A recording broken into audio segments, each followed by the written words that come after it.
नमस्कार, स्वागत है आपका परीक्षा रेस यूट्यूब प्लेटफॉर्म पर। साथियों, वीडियो 2022 के री एग्ज़ाम के लिए हम लोग मॉक टेस्ट सॉल्व कर रहे हैं और यह मॉक टेस्ट आरओ और बीईओ 2023 वाले विद्यार्थियों के लिए भी अति महत्वपूर्ण है।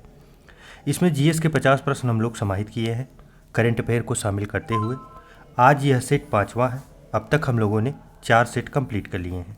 अगर अभी तक आपने वह वीडियो नहीं देखा है तो चैनल के प्लेलिस्ट में जाके देख सकते हैं। चलिए शुरू करते हैं हम लोग आज का सेशन।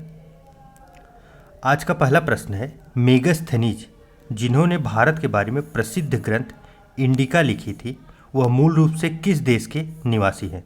इंपॉर्टेंट फैक्ट है, मेगस्थनीज के द्वारा इंडिका पुस्तक लिखी गई थी। सबसे पहला इंपॉर्टेंट फैक्ट तो यही है, आप लोग इसे नोट कर लीजिए। इसमें देखिए कुछ इंपॉर्टेंट फैक्ट है जिसके ऊपर बात करते हैं। सबसे पहली बात यह है कि यह सेलुकस निकोटर का राजदूत था। मेगस्थनीज जो है वह सेलुकस निकोटर का राजदूत था और यह सम्राट जो है चंद्रगुप्त मौर्य के दरबार में आया था। और यह किस देश का वासी था? तो ग्रीस यूनान का ये वासी था। चलिए नेक्स्ट, अशोक के प्रधान शिलालेखों में सबसे बड़ा शिलालेख कौन सा है? अशोक के जितने शिलालेख हैं महत्वपूर्ण हैं और ख़ास करके जो सबसे बड़ा शिलालेख है वह सबसे महत्वपूर्ण है, वो है 13वां शिलालेख। कौन सा? 13वां शिलालेख। और इसमें किस चीज़ का जिक्र किया गया है? तो कलिंग युद्ध का जिक्र जो है 13वें शिलालेख में किया गया है। यह सबसे बड़ा शिलालेख है। नेक्स्ट है, निम्न में से किस शासक की मृत्यु उसके पुस्तकालय की सीढ़ियों से गिरकर हुई थी? पुस्तकालय की सीढ़ियों से गिर के हुई थी, किस शासक की मृत्यु? तो देखिए हुमायूं की मृत्यु जो है पुस्तकालय की सीढ़ियों से गिर के हुई थी। अच्छा, हुमायूं के ऊपर एक लेखककार थे, इतिहासकार लेन पुल थे। इनके द्वारा ये वक्तव्य दिया गया था कि हुमायूं जीवन भर लड़खड़ाता रहा और लड़खड़ाते हुए अपनी जान दे दी। इसका मतलब ये था कि हुमायूं एक ऐसा शासक था मुगल वंश में जिसके कार्यकाल में शेर शाह सूरी ने अटैक किया था और वह जो है दिल्ली की गद्दी पे शासन किया था। मतलब पूरे मुगल काल का जो कालक्रम चल रहा था उसके बीच में सिर्फ एक राजवंश ऐसा था जिसके से हुमायूं के कार्यकाल के समय जिस समय ये दिल्ली की गद्दी से छोड़नी पड़ी थी, शेर शाह विजयी हो गया था। 4-5 वर्षों तक उसने शासन किया था। इसीलिए बोला जाता है कि ये लड़खड़ाता रहा जीवन भर और लास्ट में पुस्तकालय की सीढ़ियों से लड़खड़ा के गिर गया और इसकी मृत्यु भी हो गई। चलिए नेक्स्ट, प्रारंभ में अकबर का संरक्षक कौन था? काफ़ी महत्वपूर्ण इंपॉर्टेंट फैक्ट है। देखिए, अकबर जो है सिर्फ 14 वर्ष का था जब वो राजगद्दी पे बैठता है। तो 14 वर्ष के बच्चे को राज्य संभालने में काफ़ी मुश्किलें होती थी। इसीलिए जो है बैरम खां इसका संरक्षक बना रहता है और यही समझ लीजिए पूरा नेतृत्व इसी के द्वारा चलाया जाता है। अब बैरम खां जो है इसको अकबर ने कुछ उपाधियां दी थी जो कई बार पूछा गया है। तो खां ने खाना की उपाधि दी थी अकबर ने। चलिए नेक्स्ट है, पानीपत का द्वितीय युद्ध किनके बीच लड़ा गया था? पानीपत का द्वितीय युद्ध महत्वपूर्ण है, पीछे वाले प्रश्न से इसका रिलेशन भी है। तो देखिए, जो पानीपत का द्वितीय युद्ध था यह अकबर और हेमू के बीच लड़ा गया था। कौन से सन में ये हुआ था? तो ये 1556 में हुआ था। अकबर और हेमू अर्थात हेमचंद विक्रमादित्य के बीच। अब देखिए इस सन में जो है अकबर बहुत छोटी अवस्था में था। इसकी तरफ से लड़ने वाला जो था वो कौन था? तो ये बैरम खां ने ही लड़ा था और बैरम खां ने हेमू की लास्ट में पराजय करने के बाद उसकी मृत्यु भी कर दी थी। इसीलिए बोले ना, पीछे वाले प्रश्न से इसका रिलेशन है। अकबर जो है द्वितीय लड़ाई जो लड़ा था पानीपत के युद्ध में, उस समय अकबर पूरी तरह से बालिग नहीं हुआ था, काफ़ी छोटा था। तो उसका संरक्षक जो सेनापति था वो बैरम खां के द्वारा ही युद्ध विजय किया गया था। चलिए नेक्स्ट है, वर्ष 1905 में बंगाल के विभाजन के दौरान भारत के वायसराय कौन थे? 1905 में जब बंगाल विभाजन होता है, कौन करता है? लॉर्ड कर्जन के द्वारा बंगाल का विभाजन किया जाता है। अच्छा, बंगाल का विभाजन किया क्यों गया था? तो बंगाल का विभाजन इसलिए किया गया था कि यहाँ पे जो है क्रांतिकारी संगठन काफ़ी सक्रिय हो गए थे और एकजुटता देखने की वजह से अंग्रेज जो है वो डिवाइड करने का पूरा प्रयास करते थे कि कहीं एकजुट इकट्ठा हो न जाए, सबकी पावर एक हो जाएगी तो हम लोग यहाँ से भगा दिए जाएंगे। इसीलिए लॉर्ड कर्जन ने ये कूटनीति चली और 1905 में बंगाल को 2 भागों में विभाजित कर दिया। अच्छा, ये एक फैक्ट यहाँ से ये इम्पॉर्टेंट है कि बंगाल विभाजन कब रद्द कर दिया गया था, तो ये 1911 में दिल्ली में जब दिल्ली दरबार लगा था उसी समय बंगाल विभाजन रद्द कर दिया गया। और इसी दिल्ली दरबार में एक और फैक्ट इम्पॉर्टेंट है कि दिल्ली दरबार में इसी में जो है राजधानी परिवर्तन कर दी जाती है, राजधानी परिवर्तन करने की घोषणा कर दी जाती है और 1912 में पूरी तरह से राजधानी परिवर्तित होकर दिल्ली चली जाती है। इसके पहले राजधानी कोलकाता थी।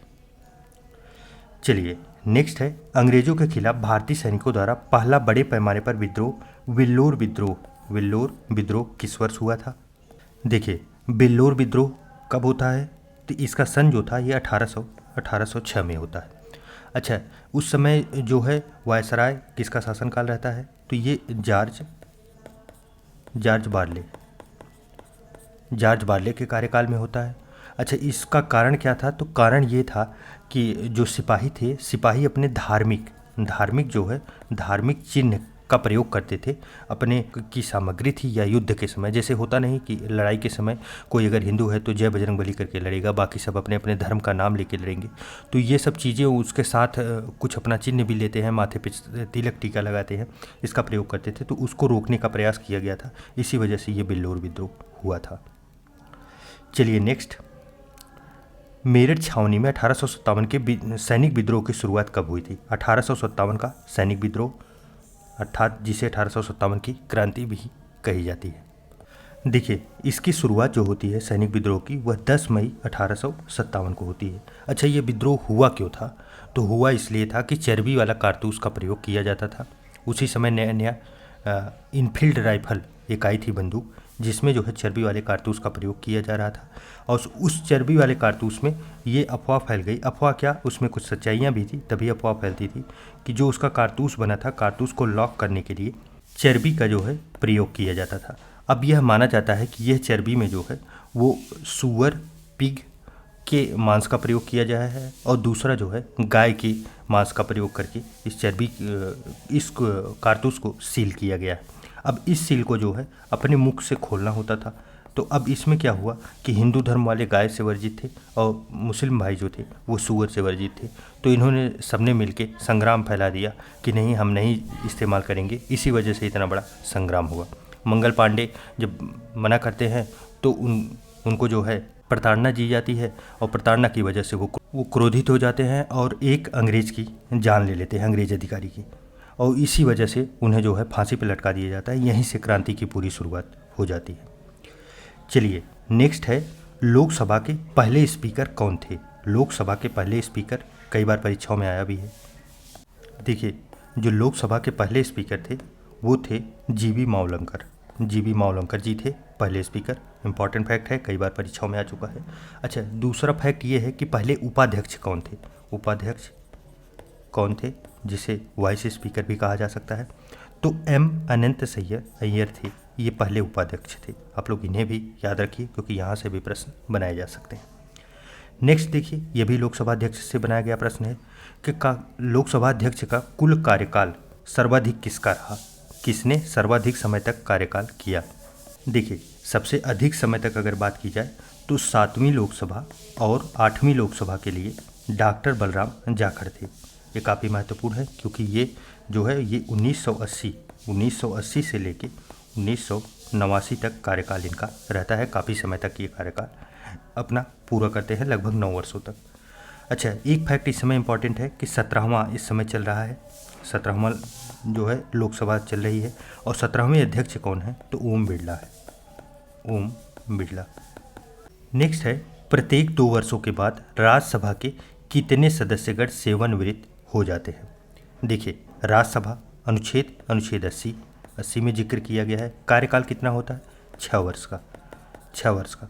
देखिए, राज्यसभा एक ऐसी संस्था है जो कभी विघटित नहीं होती। विघटित नहीं होगी तो इसके सदस्य कैसे बदलेंगे? यही इंपॉर्टेंट है, यही प्रश्न बनाया गया है। देखिए, राज्यसभा के जो सदस्य होते हैं वो टोटल एक तिहाई करके तीन बार बदले जाते हैं। तो 2 वर्षों में आप ये समझिए कि 2 वर्षों में अगर सपोज कीजिए कि 2 वर्षों में अगर एक तिहाई बदले जा रहे हैं तो 6 वर्ष आते आते पूरी तरह से नए हो जाएंगे। तो यही इसमें पूछा गया है। तो एक तिहाई एक तिहाई सदस्य जो है 2 वर्षों के बाद सेवानिवृत्त हो जाते हैं। अच्छा, राज्यसभा में जो है कितने इस समय सदस्य हैं, तो देखिए जो निर्वाचित हैं वो 238 और प्लस 12 जो है मनोनीत करते हैं। कौन करता है, तो मनोनीत जो है वो राष्ट्रपति मनोनीत करते हैं। और उसके बाद टोटल मिला के कितना हो गया, तो टोटल हो गया 250। चलिए नेक्स्ट, निम्नलिखित में से कौन कैबिनेट स्तर का होता है। कैबिनेट स्तर के कौन होते हैं, मंत्री होते हैं। तो मंत्री के बराबर किसकी पदवी रखी जाती है, यह पूछा जा रहा है। तो देखिए विपक्ष का जो नेता होता है, हम लोगों के सदन की खासियत देखिए, विपक्ष के नेता की जो रैंकिंग है वो कैबिनेट स्तर के मंत्रालय के बराबर दी गई है। को कितना ज़्यादा पावर दिया गया है, संविधान की यही खूबी आप लोग जरूर ध्यान रखिए। चलिए नेक्स्ट, निम्नलिखित स्थानों में से किसे एमराल्ड द्वीप समूह के नाम से जाना जाता है। देखिए एमराल्ड का मतलब क्या होता है, तो जैसे चमकीला जो रत्न होता है, चमकीले रत्न के समान जो है ये चमकता है, इसे ही एमराल्ड द्वीप समूह कहते हैं। तो ये कौन है, अंडमान निकोबार द्वीप समूह है। अच्छा, अंडमान निकोबार द्वीप समूह में टोटल कितने द्वीप हैं, तो 572 छोटे बड़े द्वीप मिला के हैं। काफ़ी बड़ी संख्या है, इसलिए महत्वपूर्ण है, आप लोग ध्यान में रखिए। अच्छा, यहाँ की राजधानी क्या है, तो पोर्ट ब्लेयर। चलिए नेक्स्ट, निम्नलिखित में से कौन सा पर्वतीय दर्रा उत्तराखंड में स्थित नहीं है। पर्वतीय दर्रा, देखिए परीक्षाओं में जो है ये दर्रों से महत्वपूर्ण प्रश्न हमेशा बनते रहे हैं। कौन सा दर्रा किस राज्य में अवस्थित है, ये कई बार पूछा गया है। तो इसमें देखिए सिप किला दर्रा जो है ये उत्तराखंड में न अवस्थित होकर या कहाँ पे है, तो ये हिमाचल प्रदेश में है। कहाँ, हिमाचल प्रदेश में। ये महत्वपूर्ण है। दर्रों के ऊपर हमने एक शॉर्ट वीडियो जो है जियोग्राफी शॉर्ट करके चैनल पे अपलोड किया गया है, जो आपको दिखाई दे रहा है बगल में। आप वहाँ पे जाके पूरी तरह से इसे देख सकते हैं। वहाँ पे शॉर्ट वीडियो में मैप के माध्यम से बहुत से टॉपिक कवर किए गए हैं, आपकी परीक्षा के लिए काफ़ी महत्वपूर्ण है। चलिए नेक्स्ट है, निम्नलिखित में से किस भारतीय पर्वतीय चोटी की ऊंचाई सबसे कम है। सबसे कम पूछी जा रही है, ज़्यादा नहीं पूछी जा रही है, विशेष ध्यान दें। इसमें कौन कौन सी है, कंचनजंगा, नंदा देवी, कामेट और मुकुट पर्वत। देखिए जो कंचनजंगा है इसकी हाइट कितनी है, तो ये है 8598 मीटर। और उसके बाद नंदा देवी की बात अगर की जाए तो 7816 मीटर। और वहीं कामेट पर्वत की बात की जाए तो ये है 7756 मीटर। और मुकुट पर्वत तो ये 7242 मीटर। तो सबसे कम हाइट किसकी है, मुकुट पर्वत की हाइट जो है सबसे कम है। चलिए नेक्स्ट, विश्व में सबसे बड़ा गर्म रेगिस्तान कौन सा है। विश्व का सबसे बड़ा और गर्म रेगिस्तान कौन सा है, तो वो हम लोगों को पता है सहारा रेगिस्तान। कहाँ पे अवस्थित है, अफ्रीका महाद्वीप में। अच्छा, अफ्रीका महाद्वीप को और किस नाम से जाना जाता है, अंध महाद्वीप के नाम से जाना जाता है। अफ्रीका महाद्वीप की एक और खासियत है कि यहाँ से कर्क रेखा, मकर रेखा और जो है भूमध्य रेखा, तीन की तीन ही रेखाएं जो है यहाँ से गुजरती हैं।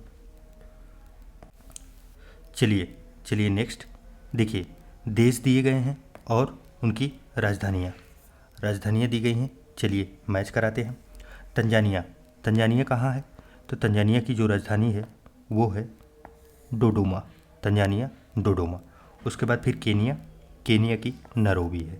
और नामीबिया जो है नामीबिया की विडंगहोएक, जिसे पिंडनडोक भी कहा जाता है। उसके बाद फिर मोरक्को रबात। नामीबिया की राजधानी आप लोग याद रखिए, क्योंकि नामीबिया से क्या आया है, हमारे देश में चीते आए हैं, महत्वपूर्ण है, इसलिए आप लोग इसे ध्यान में रखें। चलिए कूट की सहायता से कितने हुए, तो कूट की सहायता से जो हम लोगों का नंबर बन रहा है वो बन रहा है 3241। सही जवाब ऑप्शन नंबर ए होगा। चलिए नेक्स्ट, निम्नलिखित में से कौन सा देश आंशिक या पूर्ण रूप से सहारा रेगिस्तान में नहीं आता है। सहारा रेगिस्तान में कौन सा जो है देश आंशिक रूप से या पूर्ण रूप से किसी भी रूप से नहीं आता है। तो आइए देखते हैं, इसके लिए हम लोगों ने मैप रखा है। चलिए देखते हैं। देखिए यह है सहारा रेगिस्तान, अफ्रीका का उत्तरी क्षेत्र। यहाँ पे आप देख रहे हैं कि सहारा रेगिस्तान कितने देशों में फैला हुआ है। कौन कौन से देश हैं, देखिए मोरक्को है, थोड़ा सा भाग इसमें समाहित किया गया है। फिर अल्जीरिया है, फिर ट्यूनीसिया है, लीबिया, इजिप्ट, सूडान और जो है इरिट्रिया का थोड़ा सा क्षेत्र इसमें यहाँ पे समाहित किया गया है। उसके बाद फिर चाड और फिर नाइजर और फिर माली, फिर मॉरिटेनिया और फिर वेस्टर्न सहारा, इतने देश इसमें अवस्थित हैं। जबकि आप ध्यान देंगे तो नीचे है क्या, नाइजीरिया। नाइजीरिया का बॉर्डर आप देख रहे हैं कितना नीचे से लगते हुए चला जा रहा है, इसमें एकदम अवस्थित नहीं है, आंशिक रूप से भी कहीं टच नहीं होता। क्या नहीं टच होता, सहारा का रेगिस्तान। नाइजीरिया, बार बार परीक्षाओं में नाइजीरिया से ही प्रश्न बना जाता है क्योंकि थोड़ी सी दूरी होने की वजह से इस पर चांसेज होते हैं आने का। देखिए इस प्रकार साथियों, ये मैप जो है वो हम PDF के साथ लगा दे रहे हैं, आप लोग टेलीग्राम से जब डाउनलोड करेंगे तो इसे एक बार देख लीजिएगा। तो देखिए हम लोगों का जो देश शामिल नहीं था वो कौन सा था, तो ये नाइजीरिया था। नाइजीरिया, अल्जीरिया, लीबिया और मिस्र हम लोगों ने देखा ये समाहित थे। चलिए नेक्स्ट, देश बंधु किसे कहा जाता है? देश बंधु के नाम से किसे जाना जाता है? महत्वपूर्ण फैक्ट है, कई बार परीक्षाओं में आया भी है। तो चित्तरंजन दास को देश बंधु के नाम से जाना जाता है। अच्छा, यहाँ पे देखिए लाला लाजपत राय दिए गए हैं, इनको किस नाम से जाना जाता था? तो इनको पंजाब केसरी के नाम से जाना जाता था। पंजाब केसरी के नाम से लाला लाजपत राय को। चलिए नेक्स्ट, निम्नलिखित में से कौन राजस्व व्यय का एक उदाहरण है? देखिए राजस्व व्यय अगर आप समझ लेंगे तो आप इसके उदाहरण समझ जाएंगे। राजस्व व्यय का मतलब होता है एक ऐसा खर्च जिससे आपकी परिसंपत्ति, जो आपकी संपत्ति है, वो संपत्ति में बढ़ोतरी नहीं हो रही है। संपत्ति जो है वो आपकी उतनी ही है जितना पहले थी, अर्थात उसमें कोई बढ़ोतरी नहीं हुई, बल्कि आपने खर्चा कुछ किया है तो उस खर्चे से उस संपत्ति की कोई बढ़ोतरी नहीं हुई है। तो देखिए फैक्ट्री सेट का निर्माण, तो अगर फैक्ट्री निर्माण करेंगे तो संपत्ति गवर्नमेंट की बढ़ेगी। ज़मीन की खरीद करेंगे तब भी संपत्ति बढ़ेगी। एक प्रिंटर की अगर वो मरम्मत करवाते हैं तो उनकी संपत्ति नहीं बढ़ रही है, वो ऑलरेडी प्रिंटर था, उसमें कुछ थोड़ी बहुत खराबी थी, उस खराबी को दूर करने के लिए प्रयोग किया गया। तो ऐसी चीज़ें होंगी राजस्व व्यय में। अच्छा, इसके सिवा और भी एग्जाम्पल आप लोग 2-3 याद रखिए। एक एग्जाम्पल ये है कि जैसे गवर्नमेंट जो है वृद्धा पेंशन देती है, वृद्ध लोगों को पेंशन के रूप में कुछ पैसे दे रही है, तो ये राजस्व व्यय का हिस्सा है, उससे कोई वो नहीं होगा। और ऋण अगर कहीं से ली है, कहीं से जो है डेबिट हुआ है, डेब्ट इकट्ठा की है गवर्नमेंट, फिर उसके जो ब्याज होंगे, ब्याज जब अदा करेगी सरकार, तो वो ब्याज भी जो है एक राजस्व व्यय का हिस्सा माना जाएगा। चलिए नेक्स्ट, घाटे की वित्त व्यवस्था का अर्थव्यवस्था पर क्या प्रभाव पड़ता है? घाटे की वित्त व्यवस्था, देखिए घाटे की वित्त व्यवस्था का मतलब क्या हुआ? घाटे की वित्त व्यवस्था का मतलब ये हुआ कि आय कम है, आय से अधिक व्यय करना। घाटे को, मान लीजिए कोई घाटा है, घाटे को पूरा करने के लिए क्या करेगी गवर्नमेंट? पैसे इकट्ठा करेगी, पैसे बनाने के लिए तरह तरह का नई मुद्रा छापी जाएगी या तो कुछ और की जाएगी, तो जिसकी वजह से मार्केट में जो है, मार्केट में पैसे बढ़ेंगे। जब पैसे ज़्यादा छप के आएंगे तो मार्केट में पैसे बढ़ेंगे, पैसों की संख्या बढ़ेगी। लेकिन जो इकाइयाँ हैं, जो जैसे उत्पादन इकाइयाँ हैं, मान लीजिए प्याज तो उतना ही पैदा हुआ, या तो मोटरसाइकिल जो है उतनी ही निर्मित हुई जितना पहले थी। तो अब चूँकि पैसा लोगों के पास ज़्यादा है और जो स्थिति है, जो सामान वस्तुएं थी वो सेम टू सेम उतनी ही स्थिर पड़ी हुई हैं, तो क्या होगा कि उसी वस्तुओं को लेने के लिए लोग ज़्यादा पैसा स्पेंड करने के लिए तैयार हो जाएंगे। सबके पास पैसा ज़्यादा है, वो प्याज वाला अगर बोल रहा है कि 80 रुपये किलो में दूंगा, तो कहेंगे कोई बात नहीं, मेरे पास 80 रुपये है, तुम ले लो, मुझे दे दो। तो फिर क्या हुआ, महंगाई बढ़ गई, महंगाई बढ़ेगी, जिसे मुद्रास्फीति कहा जाता है। तो घाटे की वित्त व्यवस्था से जो है अर्थव्यवस्था में मुद्रास्फीति बढ़ती है। चलिए नेक्स्ट है प्रसिद्ध बांके बिहारी मंदिर। बांके बिहारी मंदिर उत्तर प्रदेश के किस शहर में स्थित है? तो देखिए बांके बिहारी मंदिर वृंदावन में स्थित है। बांके बिहारी जो है वो भगवान कृष्ण का एक रूप माना जाता है, इन्हीं के रूप का यहाँ पे मंदिर बनाया गया है जिसकी पूजा की जाती है। नेक्स्ट है उत्तर प्रदेश के किस स्थान पे बुद्ध ने अपना पहला उपदेश दिया था और अपने कार्यविधि की नींव रखी थी वहाँ पे? तो देखिए पहला उपदेश जो है वो कहाँ दिया गया था? सारनाथ है। कहाँ? सारनाथ में बुद्ध जी ने अपना पहला उपदेश दिया था। सारनाथ देखिए अवस्थित कहाँ पे है? तो सारनाथ जो है वो वाराणसी में अवस्थित है, वाराणसी से नज़दीक में। चलिए नेक्स्ट है रूमी दरवाज़ा उत्तर प्रदेश के किस शहर में स्थित है? रूमी दरवाज़ा, देखिए जो रूमी दरवाज़ा है वो लखनऊ में अवस्थित है और इसकी ऊंचाई लगभग 60 फीट है। और इसका निर्माण किसने कराया था? तो नवाब जो है, नवाब आसफ उद दौला के द्वारा इसका निर्माण किया गया था। चलिए नेक्स्ट है इखलास खां का रोजा मकबरा। इखलास खां का रोजा मकबरा उत्तर प्रदेश के निम्नलिखित किस जिले में स्थित है? तो देखिए इखलास खां का जो रोजा मकबरा है वो बदायूं में स्थित है। जस्ट फैक्ट है, आप लोग याद रखिए। देखिए नेक्स्ट है उत्तर प्रदेश के किस शहर में 10 मंजिला पागल बाबा मंदिर मिलेगा? 10 मंजिला जो है पागल बाबा मंदिर ये कहाँ पे अवस्थित है? तो ये उत्तर प्रदेश के वृंदावन में स्थित है, वृंदावन में। चलिए नेक्स्ट, अवध के निम्नलिखित में से किस नवाब ने लखनऊ में बड़ा इमामबाड़ा बनवाया था? लखनऊ में बड़ा इमामबाड़ा का निर्माण किसने करवाया था? देखिए अभी ऊपर हम लोगों ने देखा कि क्या था, रूमी दरवाज़ा। रूमी दरवाज़ा किसने बनवाया था? तो नवाब जो थे आसफ उद दौला, आसफ उद दौला, नवाब आसफ उद दौला का के द्वारा जो है निर्माण करवाया गया है बड़ा इमामबाड़ा का। लखनऊ में अवस्थित है। इसका निर्माण जो है 1785 में हुआ था। लखनऊ को जो है नवाबों का शहर भी कहा जाता है, आप लोगों को पता ही होगा। नेक्स्ट है ऐतिहासिक विक्टोरिया पार्क, जिसे अब जंग आज़ादी पार्क का नाम दिया गया है, यह कहाँ अवस्थित है? देखिए विक्टोरिया पार्क या जंग आज़ादी पार्क जो है यह कहाँ पे है? तो यह मेरठ में अवस्थित है, मेरठ में। देखिए नेक्स्ट है प्रकाशी सूक्ष्मदर्शी लाइट माइक्रोस्कोपी में किसके लिए तेल निमज्जन का प्रयोग किया जाता है? तो देखिए तेल निमज्जन का प्रयोग जो है उस सूक्ष्मदर्शी की विभक्त शक्ति, जो सूक्ष्मदर्शी की विभक्त शक्ति है उसको बढ़ाने के लिए प्रयोग किया जाता है। चलिए नेक्स्ट, निम्नलिखित में से किसे निकट दृष्टि दोष के रूप में जाना जाता है? देखिए निकट दृष्टि दोष और दूर दृष्टि दोष परीक्षाओं में कई बार आया है और ये कंफ्यूज करने के लिए आता है। निकट दृष्टि दोष अर्थात क्या हुआ? निकट की वस्तुएं स्पष्ट दिखाई देंगी, स्पष्ट। देखिए इसमें जहाँ दोष लगा है ना वही आप काट देंगे तो आपको क्लियर हो जाएगा। निकट दृष्टि अर्थात निकट की वस्तुएं ठीक दिखाई दे रही। दूर दृष्टि दोष लिखा होगा तो दोष जो है काट दीजिए आप, दूर दृष्टि स्पष्ट दिखाई देगा। अच्छा, इसे और किस नाम से जाना जाता है? तो कई बार परीक्षाओं में मायोपिया के नाम से भी पूछा गया है, मायोपिया। अब यहाँ पे क्या है, मायोपिया जो है इसका उत्तर हो गया। और यहाँ पे ये पूछा ये जाता है कि कौन सा लेंस का प्रयोग करके इस निवारण को दूर किया जा सकता है? तो ये है अवतल लेंस। अवतल लेंस के प्रयोग से निकट दृष्टि दोष को दूर किया जा सकता है, जबकि दूर दृष्टि दोष रहता तो उत्तल लेंस का प्रयोग होता।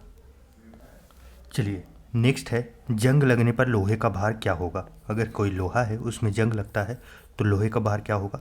तो लोहे का भार जो है वो बढ़ता है, घटता नहीं है। आप लोग विशेष ध्यान रखिए, क्योंकि कई बार ऐसा लगता है कि जंग लगने पर लोहे का भार घटता होगा, लेकिन घटता नहीं, बढ़ता है। ये बढ़ता क्यों है? क्योंकि जो जंग का निर्माण होता है, मान लीजिए लोहे की प्लेट है, जब इस पर जंग का निर्माण होगा तो ये किसकी वजह से होगा? ऑक्सीजन की वजह से होगा। ऑक्सीजन जो वायुमंडल में उपस्थित है उससे रिएक्शन करके ये नमी को अवशोषित करके एक कवरिंग बनाता है जिसे जंग कहा जाता है। और यह ऑक्सीजन जब इसमें कैद होता है तो उससे वजन जो है बढ़ता है। नेक्स्ट है पारद मिश्रण या अमलगम कहलाने के लिए किसी मिश्र धातु में निम्नलिखित में से किसका होना आवश्यक है? देखिए पारद मिश्रण या अमलगम कहलाने के लिए मिश्र धातु में पारा का होना अति आवश्यक होता है। पारे से ही निर्मित किया जाता है अमलगम। नेक्स्ट है हमारे पेट में स्थित पाचन रस में मुख्य रूप से कौन सा एसिड जो है वो पाया जाता है? पाचन रस के रूप में कौन सा एसिड मुख्य कार्य करता है? तो ये है हाइड्रोक्लोरिक एसिड, जिसे क्या बोलते हैं? HCl, HCl बोला जाता है। नेक्स्ट है किस प्रक्रिया के द्वारा जो है सौर गतिज ऊर्जा कार्बोहाइड्रेट की रासायनिक ऊर्जा में बदल दिया जाता है? सौर जो है गतिज ऊर्जा किसकी वजह से रासायनिक ऊर्जा में परिवर्तित होता है? तो ये प्रकाश संश्लेषण। प्रकाश संश्लेषण जो है हरे पौधे जब करते हैं तो ये रासायनिक ऊर्जा में परिवर्तित कर देते हैं सौर ऊर्जा को।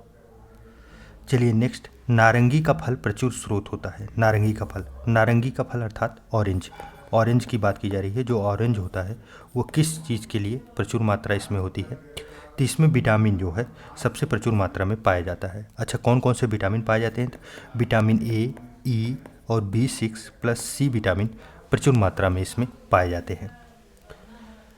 चलिए नेक्स्ट, अब देखिए करंट अफेयर के प्रश्न। नेक्स्ट है जुलाई 2022 में किन दो राज्यों ने 7 दशक पुराने सीमा विवाद को हल करने हेतु नामसाई घोषणा पत्र पर हस्ताक्षर किए। महत्वपूर्ण फैक्ट है, आप लोग ध्यान में रखिए। नामसाई जो है घोषणा पत्र, ये पूछा जा सकता है सीधे सीधे कि नामसाई घोषणा पत्र किससे किससे संबंधित है। तो देखिए, ये जो दो राज्यों का सीमा विवाद था, ये असम और अरुणाचल प्रदेश के बीच हुआ था। इन्हीं के बीच ये विवाद काफ़ी पुराना था, 7 दशक पुराना, आप समझ सकते हैं, लगभग 70 वर्ष पुराना जो है ये विवाद था। उसे सॉल्व कर लिया गया है, हल कर लिया गया इन दो राज्यों के बीच।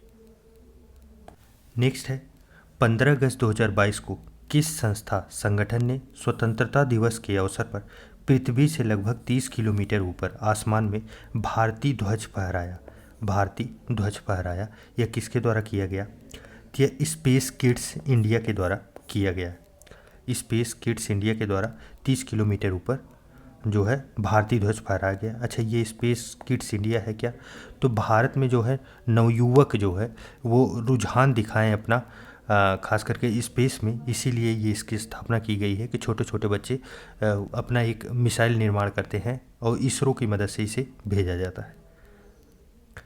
चलिए, नेक्स्ट है, अगस्त 2022 में किसने भारत के 14वें उपराष्ट्रपति के रूप में पदभार ग्रहण किया?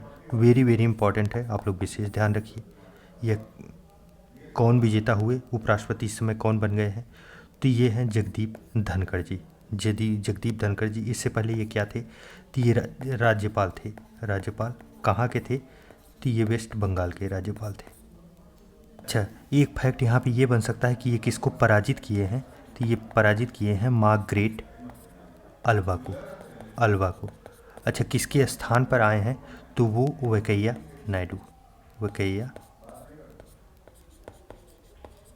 नायडू के स्थान पर, और 14वें हैं, महत्वपूर्ण ये भी है, आप लोग याद रखिए। चलिए, नेक्स्ट, मार्च 2022 में वर्ल्ड गवर्नमेंट समिट 2022 का आयोजन कहाँ किया गया? वर्ल्ड गवर्नमेंट समिट, देखिए, वर्ल्ड गवर्नमेंट समिट जो है ये काफ़ी इंपॉर्टेंट है, मोस्ट इंपॉर्टेंट में आप लोग याद रखिए इसे। इसका आयोजन कहाँ किया गया? तो दुबई में हुआ। दुबई यूएई में, यूनाइटेड अरब एमिरेट्स में। आप लोग एक महत्वपूर्ण फैक्ट यहाँ पे ये याद रखिए कि इसमें एक थीम थी। इसका थीम जो है वो महत्वपूर्ण है। थीम क्या थी? थीम है इसकी भविष्य की सरकारों को आकार देना। महत्वपूर्ण है, आप लोग याद रखिए। चलिए, नेक्स्ट है, केंद्रीय स्वास्थ्य मंत्री डॉक्टर मनसुख मांडविया द्वारा घोषित स्वदेशी टीबी संक्रमण त्वचा से परीक्षण किया जाएगा, यह कौन सा परीक्षण किट है? इसका नाम है CTB। टीबी की जांच के लिए त्वचा से परीक्षण करने वाला ये बहुत छोटा सा जो है किट बनाया गया है, और यह 2022 के लास्ट तक जो है ये संचालित किया जाएगा। इसकी वजह से आसानी से टीबी की जांच की जाएगी। नेक्स्ट है, मई 2022 में किस राज्य में देश के पहले अमृत सरोवर का उद्घाटन किया गया? अमृत सरोवर कहाँ पे? तो अमृत सरोवर का उद्घाटन उत्तर प्रदेश में किया गया। नेक्स्ट है, जून 2022 में संपन्न हुई भारत की प्रथम श्रेणी क्रिकेट प्रतियोगिता रणजी ट्रॉफी 2021-22 का खिताब किसने जीता है? तो वेरी वेरी इंपॉर्टेंट, आप इसे भी लगा लीजिए। क्योंकि ये पहली बार विजेता बने हैं मध्य प्रदेश पहली बार विजेता बने हैं। उप विजेता कौन थे? तो मुंबई उप विजेता था, आप लोग ध्यान रखिएगा। नेक्स्ट है, 31वां सरस्वती सम्मान किसे प्रदान किया गया? 31वां सरस्वती सम्मान, तो देखिए, 31वां सरस्वती सम्मान प्रोफेसर रामदरस मिश्र को दिया गया। अच्छा, इनकी कविता के संग्रह कौन सा था जिसकी वजह से मिला? तो वो था मैं तो यहाँ हूँ। आप लोग याद रखिए, महत्वपूर्ण है। चलिए, नेक्स्ट है, सर्वाधिक जैव विविधता पाई जाती है। सर्वाधिक जैव विविधता कहाँ पाई जाती है? तो आप लोग ध्यान दीजिए। देखिए, ये ग्लोब है और यह क्या है? बीच वाला जो है ये 0 डिग्री अर्थात भूमध्य रेखा है। सबसे ज़्यादा वर्षा कहाँ होगी? भूमध्य रेखा के आसपास के क्षेत्र में होगी। और इसके ऊपर जो है आप देख रहे हैं ये कर्क रेखा है, नीचे मकर रेखा है। ये 23.5 डिग्री है, ये उत्तरी है, और ये 23.5 डिग्री जो है यह दक्षिणी है। अब दोनों के बीच का जो क्षेत्र होगा, ये बीच का जो क्षेत्र होगा दोनों के, खास करके ये वाला क्षेत्र, यही जो है कौन सा होता है? उष्णकटिबंधीय वर्षावन क्षेत्र होता है। कौन सा? उष्णकटिबंधीय वर्षावन क्षेत्र। अब यही जो है इम्पॉर्टेंट है, यहीं सबसे अधिक वर्षा होने की वजह से सबसे ज़्यादा जैव विविधता यहाँ पाई जाएगी।